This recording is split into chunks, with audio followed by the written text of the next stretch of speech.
Dans Splatoon 2 et dans tous les jeux d'ailleurs, il arrive que les développeurs fassent des erreurs et dans cette vidéo, on va voir justement 5 erreurs qu'ils ont fait dans le jeu et qui ont été découvertes. Alors évidemment, quand on dit erreur, on sous-entend très souvent glitch, et effectivement, il y a des glitches dans Splatoon 2, certains qui sont plutôt inoffensifs, d'autres qui ne le sont pas mais qu'il est difficile d'exploiter, et certains qui posent vraiment des problèmes dans le jeu, et il s'avère que parfois ces glitches restent très longtemps avant d'être découverts, et il arrive même que des glitches soient introduits par des mises à jour dans Splatoon 2. Alors du coup, commençons. Le premier gros glitch qui a vu son apparition dans Splatoon 2, je vous en avais déjà parlé, c'est celui des tickets, qui permettait en fait d'obtenir un nombre infini de tickets de nourriture, ceci juste en allant chercher en boucle des tickets qui étaient situés dans le mode histoire de Splatoon 2. Ce fut la première grosse erreur qui fut découverte dans le jeu, et elle a été très vite corrigée par les développeurs, mais ça a quand même permis à un bon nombre de joueurs de récupérer 99 tickets de chaque, un petit boost de départ qui fait bien plaisir quand on démarre le jeu. La deuxième erreur des développeurs fut en fait de ne pas vraiment crypter correctement les données du jeu, ce qui a donné naissance à un énorme leak par des hackers qui avaient réussi du coup à fouiller un petit peu dans les données du jeu et à en sortir pas mal d'armes qui allaient voir le jour dans le futur de Splatoon 2.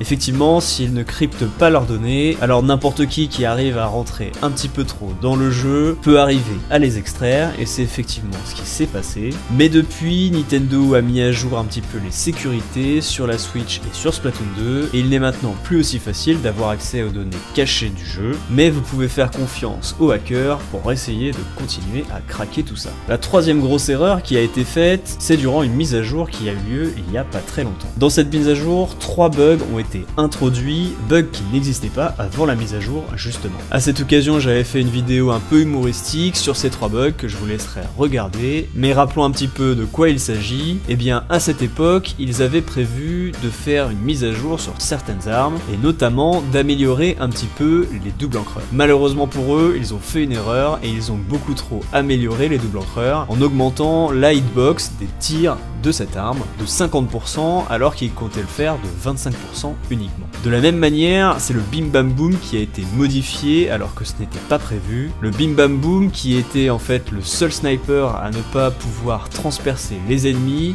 eh bien avait été modifié, et cette fois-ci les tirs passaient à travers les ennemis tout comme le font les autres snipers, et du coup si les ennemis étaient alignés, vous pouviez en avoir plusieurs d'un coup, ce qui n'était absolument pas prévu. Et le dernier truc qui a été modifié en même temps et qui n'a pas été corrigé tout de suite, c'est un bug au niveau des coiffures. Effectivement, si vous choisissiez la coiffure de Linkling garçon de Splatoon 1, eh bien en mettant certains couvre-chefs, la queue de cheval peut disparaître et votre Linkling est alors quasiment chauve. Pour le coup, c'est un bug qui a été corrigé récemment, mais qui est resté assez longtemps dans le jeu. La quatrième chose que l'on peut considérer comme une erreur des développeurs, c'est qu'il leur arrive de faire des maintenances de leur serveur, et parfois ça tombe en plein événement sur Splatoon, et notamment en plein Splatfest. C'est arrivé il n'y a pas si longtemps en Europe que pendant un Splatfest, on ne puisse plus y jouer, tout simplement parce que les développeurs de Nintendo ont décidé de mettre une maintenance en plein milieu, une maintenance qui n'était d'ailleurs pas annoncée et qui était peut-être finalement effectuée en toute urgence. En tout cas, c'est difficile de savoir vu qu'ils n'ont pas communiqué là-dessus, et bon nombre de joueurs ont été un petit peu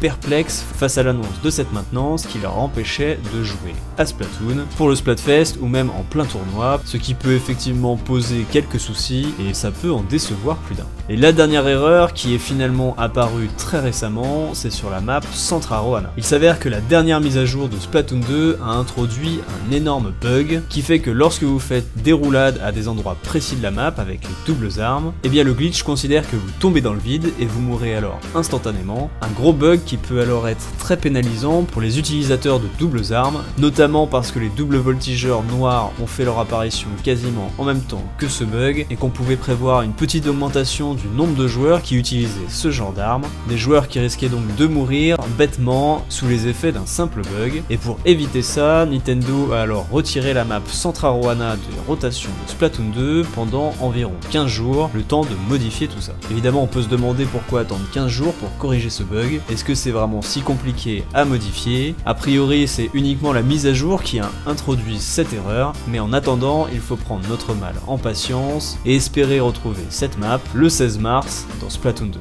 Voilà, c'était 5 gros bugs qui ont été introduits par les développeurs dans le jeu. J'espère que cette vidéo vous a plu, n'hésitez pas à me le faire savoir par un like, un commentaire et un partage. C'était Evil Squid, je vous dis à bientôt dans une prochaine vidéo. Allez, salut!